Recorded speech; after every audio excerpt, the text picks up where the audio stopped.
Hello, my name is Geogen and welcome back to World of Tanks. We're on center stage, once again with VSNS, or VSNS. I don't know, I'll just call him VS for the rest of the game.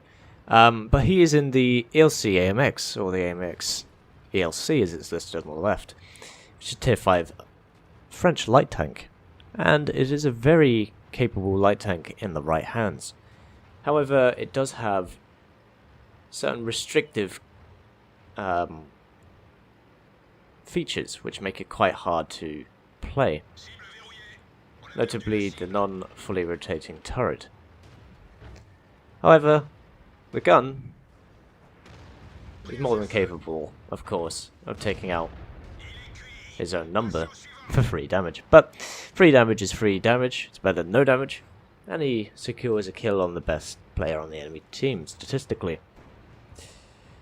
Even though, as you well know, I'm not a great fan of statistics, and there is a replay coming up which will show this to be the case on the channel. So after killing that guy, he notices that the left flank looks a bit weak, and for some reason a lot of his friendlies are base camping. So he goes to have a look and see if he can do any V-range here. Uses V-range here. Notices the Ni tier 7 Japanese heavy tank, but it isn't in his gun range, and he was unlikely to penetrate anyway, even if he could. The shells have 170 penetration with their stock AP rounds, which is the same, by the way, as that of the AMX 1390 with the 6-shot autoloader. So for tier 5, 170 penetration on a light tank is very good indeed. But it does have a very, very slow aim time and a very, very slow rate of fire, which means your damage per minute is quite low, but as you're going to see later on, it's going to be used to great effect. It's looking for a shot on the Oni, but you can see that it's very unlikely he's going to penetrate, especially at this distance, considering the Oni has 175 millimeters of frontal armor, sloped slightly. He puts the shell into the STA-2, but unfortunately it distracts the opponent, and he thinks he's been spotted, so he leaves, does a circle, and goes back the way he wanted to.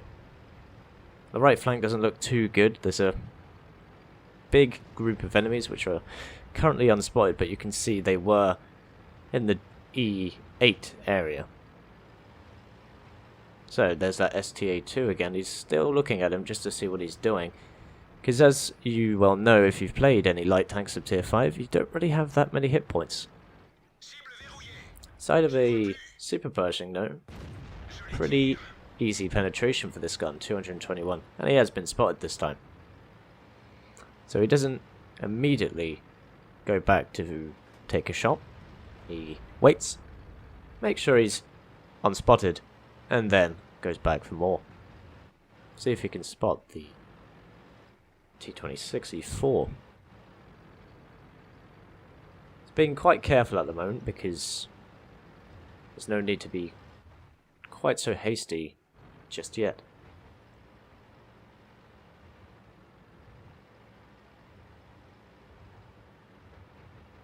That STA-2's up, looking pretty nice if he can get the aim time and the gun on target. There it is. Looked like it was going to miss, but he did quite a nice amount of damage. Slight high roll there, 257. But you can see the long reload.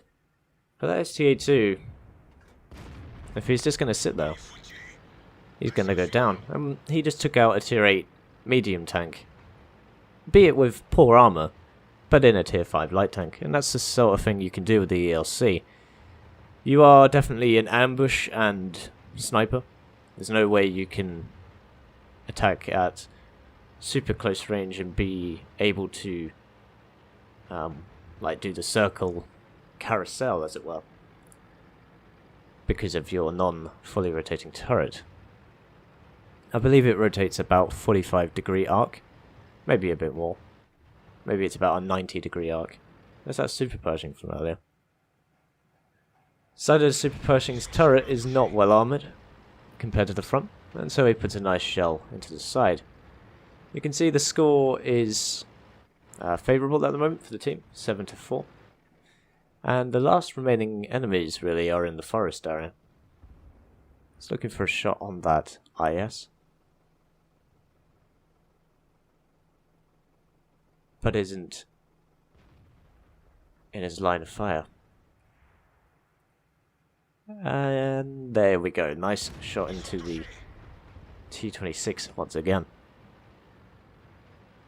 And notice how he's keeping behind these bushes in order to conceal his position. I like this play. If he was to fire in the middle of the open without that bush in front of him, he probably would have been spotted, and the T-26 may well have likely shot him for it. But as you can see, he's still on full health, and he's using the cover of the map to his advantage, doing a good amount of damage in a tier 8 game and a tier 5. I myself aren't very good in the ELC. I did have it once, or I haven't really bought it since I played it though. But I may well do in the future, because it does seem quite the tank. Uses auto aim there to shoot the IS, and he wasn't spotted until he fired. So he must have quite a good camo crew as well as Sixth Sense. And also the low profile of the ELC ensures that it is unlikely you're going to be hit by those snapshots most of the time. Side of the Tiger 2, pretty weak at that angle, and he takes him down. One enemy left. Base is being captured. He's on 4 kills. Misses the shot there. Shell was a little too slow. But he gets behind the enemy.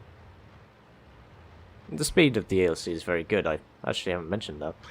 You would expect that for a light tank that doesn't weigh too much though and has a good engine. He gets right up to the enemy, and I'm surprised he hasn't fired at this point. But he fires there. Gets a nice bit more damage in.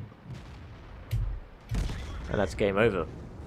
So, 4 kills, 1843 damage in a tier 5 light tank in a tier 8 game on Miravankia. Very well played. I will have to rebuy one of these ELCs and see if I can match what other people can do in them, including VSNS here. So let's take a look at VSNS's too many S's post-game stats. So here we are with VSNS's post-game stats. I'm just going to call him VS. VS did a very good amount of damage and other things in this game, as you can see with this result screen. Of course, a mastery game, spotter ribbon, bruiser, fighter, 5 for effect, 28,000 credits earned in a tier 5, which is good, 3,900 and free experience. It was a ×3 first win of the day, but on a non-premium account that is pretty good, and you can see what he would have got with the premium account. He would have almost got 6,000 experience for that game, so that's very nice to see. 4 kills, as you can see, STA2, ELC, Tiger 2 and Superpurging, and he also damaged another Tiger 2 and an IS. Team score wise, just slide it down, there we go so you can see everything. He came top on experience, 1301 base, 1843 damage, 4 kills. This Tiger 2 did quite well on his team, 3,000 damage done. And the Independents on his team did a substantial amount of damage, along with the T28 prototype. And I need to get one of those. And then lastly, slide it down again so we can see everything.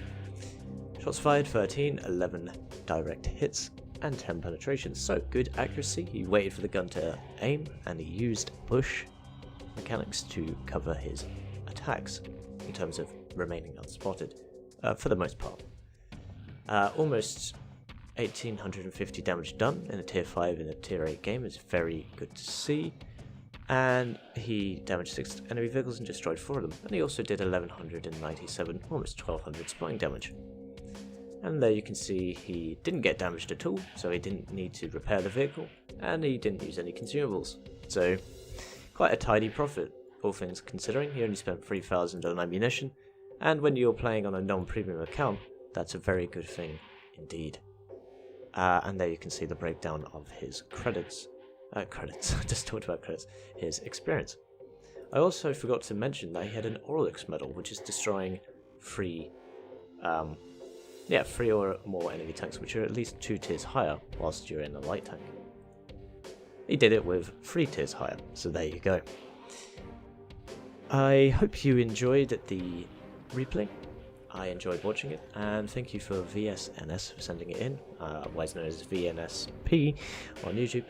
And I'm very appreciative of everyone sending their replays in. I'm just reiterating it that, of course, as more of you send replays in, the chance of you getting featured is going down, but I do still look at all of them, and please don't feel too upset that I haven't featured your replay immediately or not at all.